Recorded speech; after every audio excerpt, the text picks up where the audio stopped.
spiritual life does not mean complete dry, no emotions, no crying, no laughing, no angry. Here, spiritual life does not mean to become a dead stone. Spiritual life also, or a spiritualist, or an enlightened person also has all the feelings. He was able to see the Lord, he fought with the Lord, and Lord did not take it as an offense. I did not take any offense. Just like child, if it throws some flowers towards the father, father will not take any offense. Then a spiritually advanced person, in our case, of course, we all know that consciousness is separate from this body. So body may deteriorate, but consciousness will not. Famous example, Madh Pandit Prabhu gives. Outside, it's very humid, it's very hot, but inside we have created a very conducive atmosphere so that we can sit, chant, or we can discuss Bhagavatam, we can have beautiful darshan.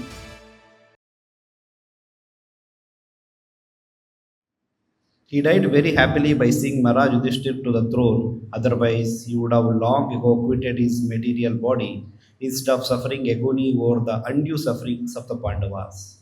He was simply waiting for the opportune moment because he was sure and certain that the sons of Pandu would come out victorious in the battlefield of Kurukshetra, as his lordship Sri Krishna was their protector. As a devotee of the Lord, he knew that Lord's devotee cannot be vanquished at any time. Maharaj Yudhishthir was quite aware of all these good wishes of Bhishma Deva, and therefore he must have been feeling the great separation. He was sorry for the separation of great soul and not for the better body which Bhishma Deva relinquished. A funeral ceremony was a necessary duty, although Bhishma Deva was liberated soul. Since Bhishma Deva was without issue, the eldest grandson, namely Maharaj Yudhishthir, was the rightful person to perform this ceremony. It was great boon to Bhishma Deva that an equally great son of the family undertook the last rites of a great man. Thus ends the Bhakti Vedanta purport. ॐ ज्ञानतिमिरान्धस्य ज्ञानाञ्जनशलाकया चक्षुरोन्मिलितं येन तस्मै श्रीगुरवे नमः नमः ॐ विष्णुपादाय कृष्णप्रेष्ठाय भूतले श्रीमते भक्तिवेदान्तस्वामिन्निति नामिने नमस्ते सारस्वते देवे गौरवाणी प्रचारिणे निर्विशेषा शून्यवादी पाश्चात्यदेशतारिणे जय श्री कृष्ण चैतन्य प्रभु नित्यानंद श्री अद्वैत गदाधरा श्रीवासादि गौरभक्तवृंद हरे Krishna Krishna Krishna Hare Hare Hare Ram Ram Ram Hare Hare. So after describing the passing away of Bhishma Dev, now the Sutta Goswami is addressing Shaunaka, who is heading the sages in the Naimisharanya. So, as mentioned here, Shaunaka Rishi is addressed as Bhargava. Generally, Bhargava means descendant of Bhrigu Rishi. So, Parashurama is also called as Bhargava because he is the son of Bhrigu, descendant of Bhrigu. So, Sutta Goswami is addressing. Then after the disappearance of Bhishma Dev, so Yudhishthir Maharaj performed his funeral ceremony, that is Nirharana Adini funeral ceremony to the dead body of Bhishma Dev. And then after that he was momentarily was overtaken with grief. He was filled with sorrow for his deceased great grandfather.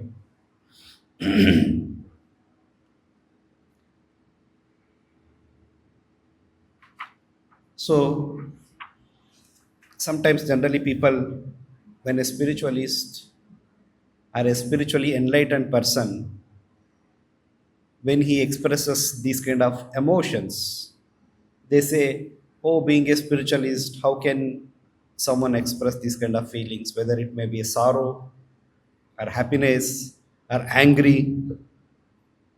साधु को गुस्सा कैसे आ सकते हैं? You are sadhu, you are supposed to maintain composure, calm. So spiritual life does not mean it's without any feelings, without any emotions. Even though enlightened personality like Yudhishthir Maharaj, or in any way, in any other pastimes. Even Kunti Devi, when Krishna was departing, she was also sorry. She's crying and she's praying to Krishna. She's a spiritually realized soul. Why is she crying? Draupadi, after losing her sons, Nahanyate hanyamane sharire. So why one should feel sorry for the death of the body? This verse clearly mentions that tasya nirharanadini samprateyasya, here in the word to word meaning Prabhupada writes of the dead body. So anyway, soul will not die. So death is for the body, and is grieving for what? For the dead body. He knows that as a soul, Bhishmadev entered into the spiritual world. That way, we read in the previous verses where all the demigods were even celebrating by showering flowers. So why Yudhishthir Maharaj, being a very enlightened soul, enlightened person, why is he grieving? So it's very natural. So spiritual life does not mean complete dry, no emotions, no crying, no laughing, no angry. Here, spiritual life does not mean to become a dead stone. Spiritual life also, or a spiritualist, or an enlightened person also has all the feelings, but he clearly understands those feelings are not for the soul.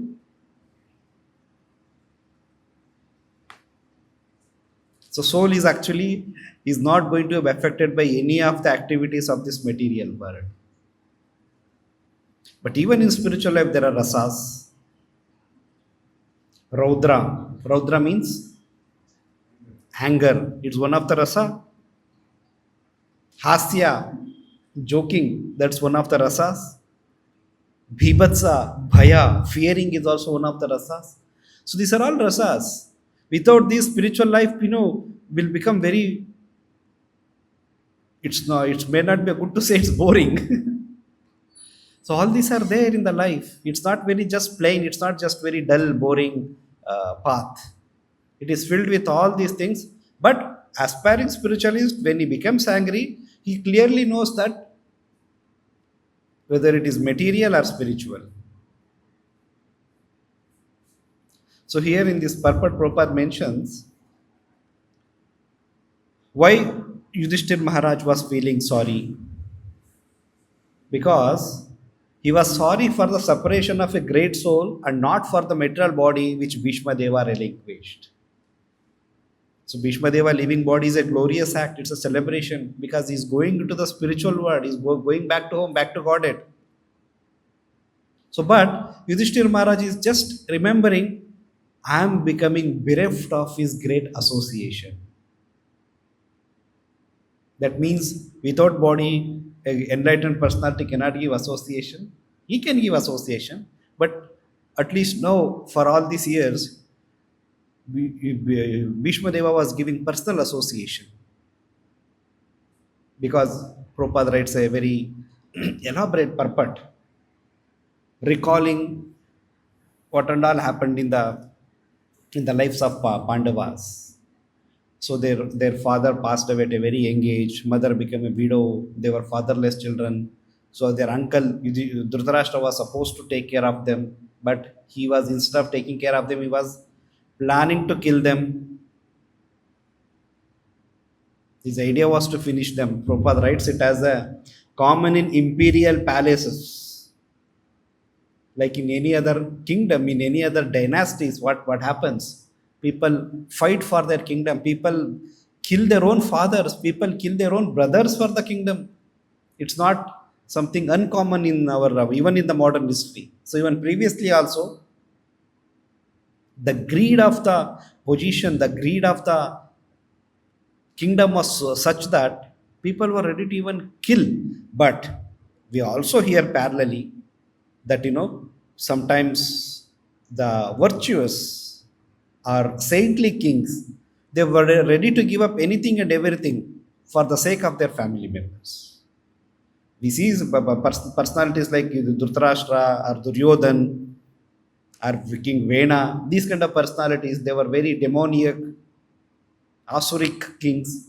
They were doing all these adharmas, but whereas certain other kings, those who were following the path of dharma, they were, for them it did not matter whether to obtain the kingdom or not. So great example is Bhishma Pitamaha himself, Maharaj Bharat.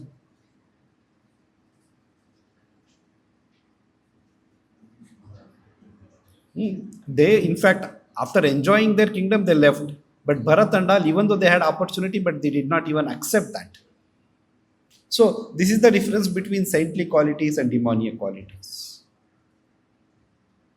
So in the midst of all these calamities, who was their only constant supporter? Bhishma Deva and Vidura. At some occasions it was Vidura, but mostly it was Bhishma Deva. Always thinking of themselves. Like here in the Purport Prabhupada writes, Bhishma would have left his body long back. He would have quit his body, but he did not quit because he was waiting for that moment when his 5 Pandava sons are properly situated, when the kingdom goes into their hands, into the right hands. So he was waiting for that moment. That moment has come. So now he's peacefully leaving his body with all auspicious combinations just standing in front of him. So with that glorious moment, he has left the body and the funeral has been performed. So, and here Prabhupada also notes another important thing. Generally it happens if someone who is very impious, very sinful, very cruel person, so people, even they don't want to go to the funeral of that such personality. When we curse him too much, he's a very sinful person. Why should we go to his funeral? So who performs funeral is also very important. Why? Because that's one of the last samskaras, right? Out of the prominent 10 or out of the total 16 samskaras, the last samskara is Agnisparsha or funeral. So that's also important. So Prabhupada, that also very minutely Prabhupada notes and writes in this purport. It was a great boon to Bhishma Deva that an equally great son of the family undertook the last rites of a great man. So he's, even after his death, he's so fortunate that even after his death, all auspicious, all good things are only happening. So equally great son, equally like Bhishma Deva, Yudhishthir Maharaj is performing the last rites of the person. So, if someone is actually favored by the Supreme Personality of Godhead, we are for sure, we know that he is spiritually blessed. Correct, right? Like materially, sometimes it may happen or may not happen, but spiritually is blessed. But in the Bhagavatam, there is an instance where it mentions that if someone is blessed by the blessings of the Supreme Lord, not just spiritually, even materially, he will look very materially also he will look like a very prosperous, auspicious person. So the instance mentioned in Srimad Bhagavatam in the 3rd canto is about Kardama Muni. Kardama Muni underwent severe austerities for what? Why did he underwent austerities? To get married, to have a good wife. So why one has to undergo so much tapasya to have a good wife?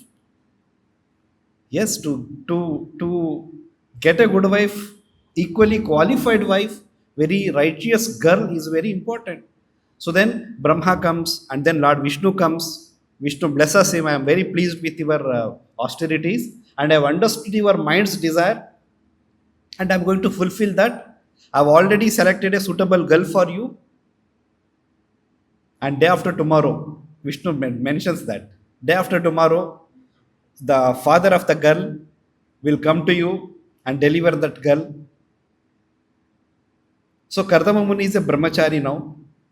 He has undergone lot of severe austerities. So generally, when if someone has undergone severe austerities, how he is supposed to look?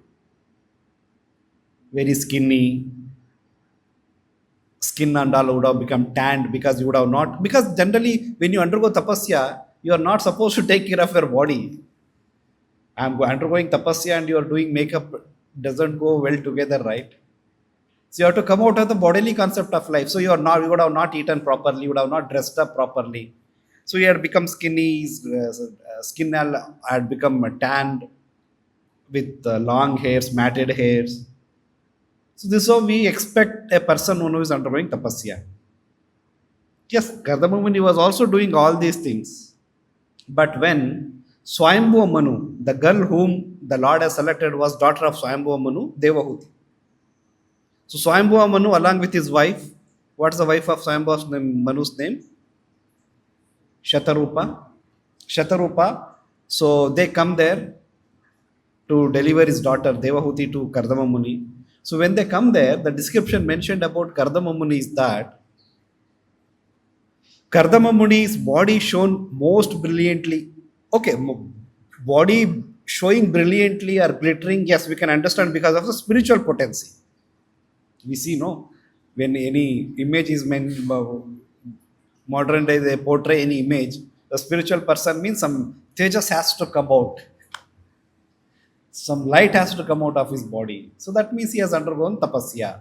He has sufficiently undergone tapasya. So here Kardama Muni, his body was shown most brilliantly, though he had engaged in severe austerities for a long time. He was not emaciated. Emaciated means thin and weak, looking very thin, skinny, weak. He was not looking emaciated, for the Lord had cast his affectionate sidelong glance upon him, and he has also heard the nectar flowing from the moon-like words of the Lord. Unlike any other renunciant, any other brahmachari undergoing tapasya, here Kardama Muni was looking very brilliant.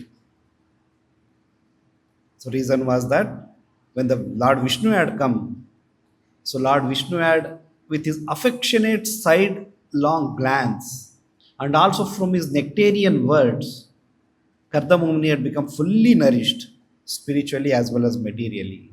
That's why he was not looking unlike any other renunciants. Just like here in this case, Bhishma Deva. He was able to see the Lord, he fought with the Lord. And Lord did not take it as an offense. The Lord took it as Lord appreciates. You know, your arrows were like flower petals towards me. I did not take any offense. Just like child, if it throws some flowers towards the father, father will not take any offense. In fact, father enjoys. So Bhishma Deva was also recipient of that unconditional mercy of the Lord. So that's why even on his deathbed, why the Pandavas had come to see Bhishma Deva at that point? What was the main purpose? Yudhishthira was very disturbed. He was not ready to accept the kingdom. And they wanted instructions from Bhishma Deva. What can you expect? What instruction you will accept from a grandfather who is on deathbed? Generally not, right? And he's in great pain. Why? So many arrows have pierced his body, and with no food, with only water of the drinking the Ganges water, is surviving, and continuously the blood is coming out of his injured body. So what you are going to expect? But everyone knew that the material suffering is not so important. Still, his spiritual consciousness, his spiritual maturity was most important. That's why they came there to take instructions. Prabhupada in 1977, in the June, July, August, September, or even in October, still Prabhupada was translating Srimad Bhagavatam. So the 10th canto, 14th chapter till 14th chapter Prabhupada translated. So whether it is first canto purports or first canto translation, or whether it is 10th canto translation, do we see any difference? Why? Because first canto was so important. Prabhupada was in Vrindavan. In his he was undergoing severe austerities, tapasya, and he was equally receiving reciprocation from the acharyas in Vrindavan, Rupa Goswami, Jiva Goswami, and in that consciousness, Prabhupada had written Srimad Bhagavatam. The first two cantos were finished before going to USA,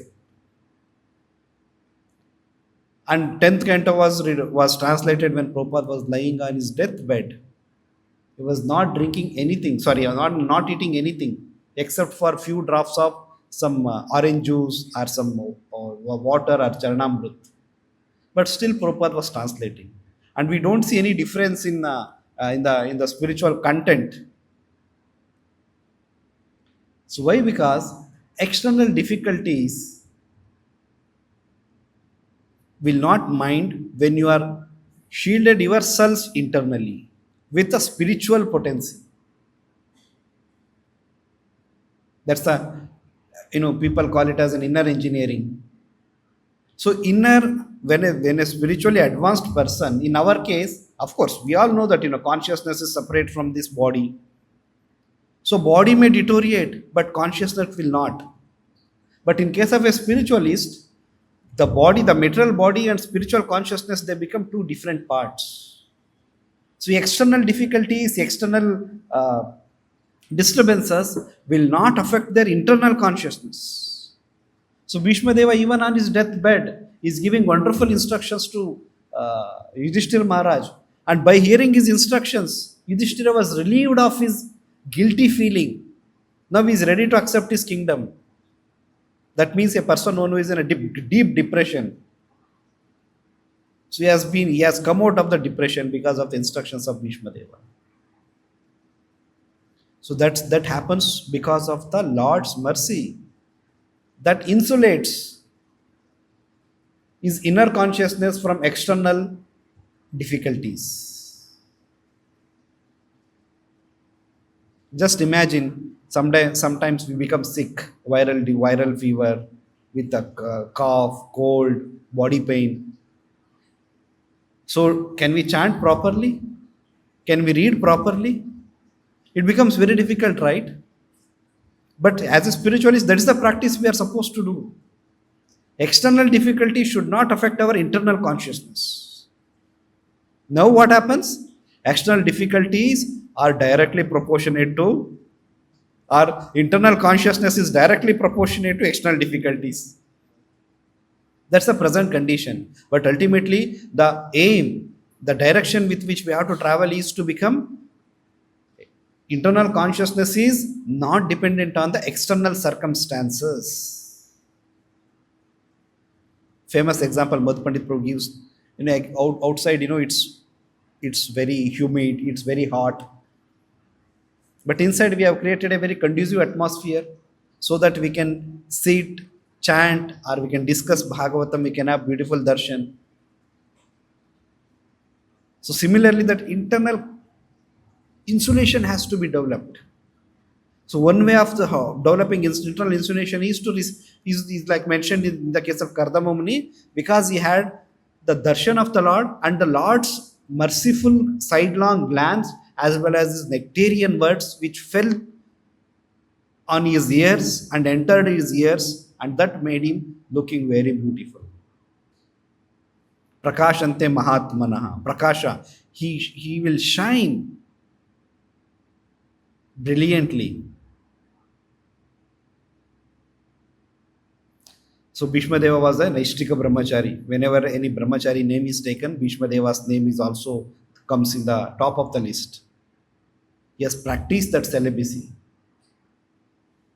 Like Kardama Muni also practiced celibacy, and then he desired. So when he desired, what did he do? He went on hunting, he went on dates, blind date, or whatever. He didn't do that. What did he do? He meditated and he prayed to the Lord, please provide me a suitable match, if you so desire. Then the Lord came, the Lord said, I am very satisfied, I have understood your desire. Now I am fulfilled. So this is the Vedic way. This is the way a brahmachari is ideally supposed to behave. In that third canto, in the Kardamamuni case, very beautiful descriptions are given. So if you want to become a real grihastha, what are the preconditions? What are the qualifications? You should have been a proper pakka brahmachari. Then only you can become a good grihastha. If someone thinks, oh, in grihastha life it will be very easy, so I'm not able to control my sense, I'm not able to practice brahmacharya properly, so let me get married. For these kind of silly reasons, if someone gets married, his life will become miserable. Why? Because he has not practiced brahmacharya properly, then he cannot be a good grihastha. You can become Grahamedi, no conditions, no restrictions. But if you want to become even a good Grahastha, you have to practice, you have to be a good Brahmachari. So here mentions the Brahmachari future showed in the Kardamamuni's body. This is a certificate that one has undergone great austerity in yoga. It's a certificate. When some visitors or when some people used to tell Prabhupada, Swamiji, your disciples are looking very, very bright. Their faces have become very bright because I have seen him before coming to Krishna consciousness. After coming to Krishna consciousness, I'm seeing that. So that's a symptom of a devotee that no internal purification is going on. So when that internal purification happens, naturally, automatically, external appearance also will improve. It's not otherwise.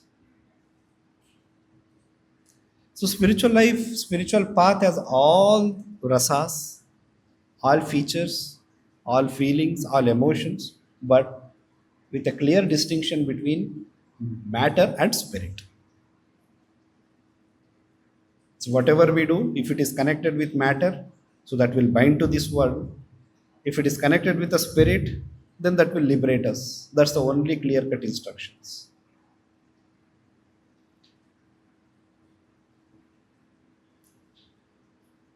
So Prabhupada in one of the verse, Prabhupada mentions about what is the real meaning of brahmacharya. So it's mentioned that brahmacharya means a great determination. Correct, right? First one has to be determined, I'll remain brahmachari.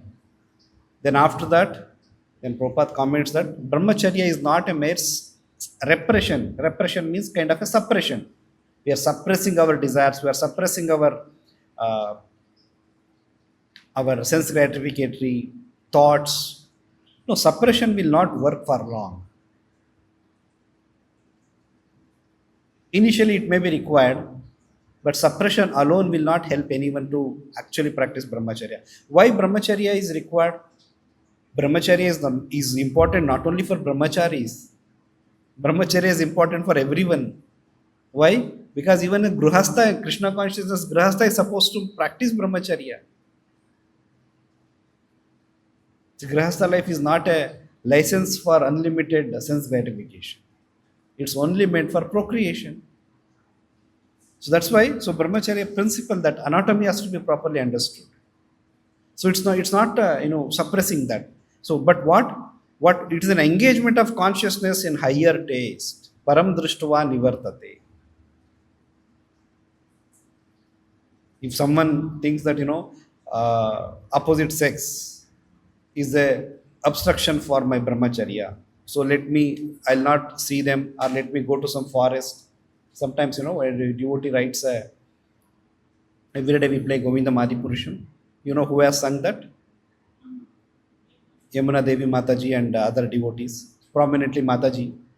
So they write to Prabhupada, Prabhupada, can you record Govinda Purusham in your own voice so that we play that every day? We don't want to hear this Mataji singing Govinda Purusham every day as brahmacharis. Sometimes it may agitate our mind. So Prabhupada writes back, if you are too conscious and if you are becoming agitated with even the voice of the Matajis, better you go to forest.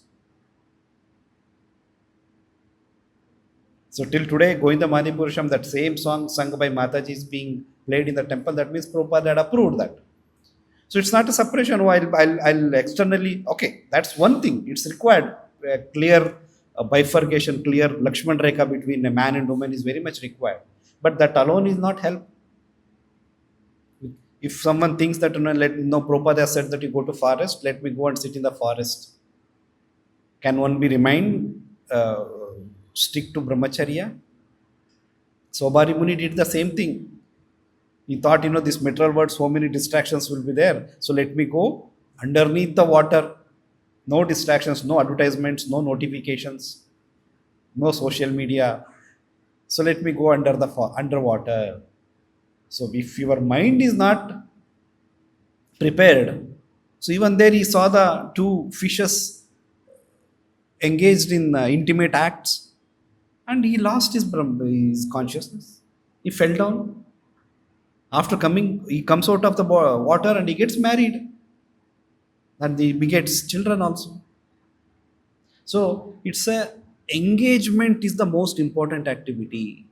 Engaging our senses, engaging our mind, body, entire system in the positive Krishna conscious activities.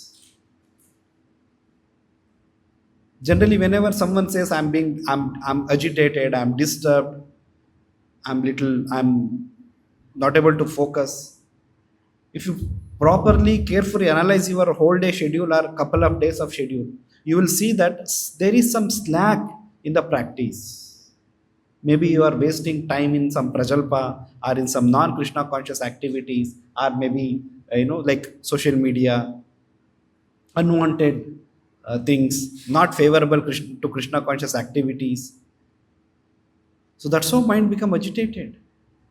No one has ever expressed that, Janmashtami day, Prabhu, my mind was too much agitated, too much disturbed. Have you come across any such situation? Janmashtami. Why? It's filled with activity. We are running around. We are running from morning till evening. Morning till not only evening, till midnight. Since we are engaged in what? In Krishna's service. Positively. So that's how you are not feeling any agitation in the mind. So that's what brahmacharya is, not just an oppression. It's a positive engagement of mind in the higher activity. Param društva nivartate. Rasavarjam rasopasya param društva nivartate. That's what Krishna tells in Bhagavad Gita, that you engage your activities, mind, body and senses in the better activities. Develop higher taste, giving up the lower taste. Develop higher taste, give up the lower taste. So the only way to give up the lower taste is to develop the higher taste. Why Prabhupada was giving very nice, sumptuous, tasty Krishna Prasadam?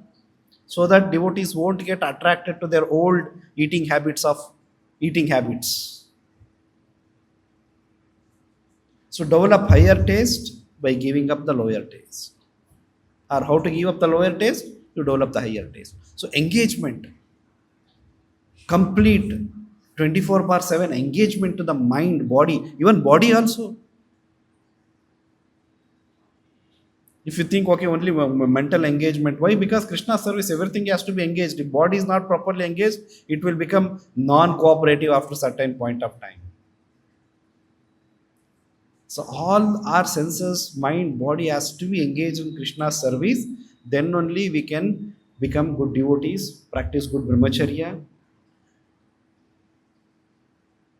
engage in Krishna's services, Krishna's activities. Then automatically practice of spiritual life becomes very easy. Spiritual practicing is not at all difficult. Once one disciple, he goes to his spiritual master. It's actually actual incident. He was engaged in construction business. So construction means, so many labors comes. In that some Matajis also will be there. So he goes to Guru and tells, Guruji, actually I don't want to take care of this department because so many Matajis are there. My mind is getting agitated. So Guru preaches to him that, see, the agitation is not because of the opposite sex. It is because of your own mind. That reaction is starting from your mind. So properly you have to control your mind. Then he became little convinced and he went back, but still he comes back again and he requests that I don't want to be in this service. So then Guru tells, okay, wait for some time. I'll come up with some solution. So one day, one female actress comes to meet that Guru to take his blessings. She was very beautiful. So Guru purposefully he comes outside of his room with that Mataji, with that actress. They were standing in the corridor outside of his room and they were talking. So this devotee, particularly the brahmachari one, was engaged in construction business, construction services. So he was able to look at them. Then Guru observes that oh yes, he is looking at that actress because he was loose in his conduct. Then Guru tells him, calls by his name and tells him, he was standing in a very shaded area. He tells him, you come and stand in the outside of that shaded area. He come and stands there. It was summer afternoon. So even the floor had become very hot. He was naked. Uh, he was barefoot without any footwears. Then he comes there. He stands there. So already, even though he was not physically looking at that actress, but in his mind that contemplation was going on. The reaction cycle has been activated. After some time, he started feeling intense burning in his feet. Started, taking out his legs. When the floor is very hot, how do we start dancing? He started doing that. Then that Mataji left. Then Guru calls him and asks him, what was going on in your mind? So he has a very surrendered disciple. He tells that, the moment I saw that circuit was activated, so contemplation started. Then what happened? You told me to stand on the open area. Then what happened? After some time, that thought disappeared from my mind. Immediately disappeared from my mind. Contemplation stopped. Why? I don't know. No, you think why? So then he realized, oh, actually, when I was properly situated, so I was contemplating on that actress. But when I was put on the open area, because of that heat, because of the hot surface, my contemplation, my concentration from that person, from that form, it shifted to the problem of heat here because the feet were burning. So now the situation was to how to save my burning feet. When I will just get out of this and go into a shaded area. So that's why then Guru tells him, this is what I want you to understand. You have to just change your circumstances. You have to just change your position. So whenever such disturbances comes, whenever that circuit is getting activated, immediately what you are supposed to do, you have to think of something or you have to take up something higher engagements. So generally what happens? Circuit when it activated, so thought comes into your mind. Thought converts into feelings. Feelings converts into actions. So this is how the circuit activated, and unless that circuit is completed, you will not that action. So from the when the circuit is activated from the thought level, you cut it down. Don't allow it to go to feelings. Then definitely it will not end up in the action. So just because you changed your position, for a moment you forgot your old problem. You started thinking of your new problem. So that's what here Prabhupada is saying, that you have to engage your senses in higher activities. Param drishtva nivartate. Then what happens? The old circuit, materially whatever is being formed, So that takes some time to get broken. Then after that, the circuit will be wiped out. It will, from your neurons, from your brains, it will be removed. So we have to understand. And one big factory is running inside this machine, inside this body. What we are doing, what we are actually experiencing, it's all because of that old thoughts, old activities which we have done, which has been stored in the subconscious memory, and because of the effects of the neurons and all, it pops out sometimes and it disturbs us. If you understand this anatomy and engage ourselves in Krishna service, very tight schedule.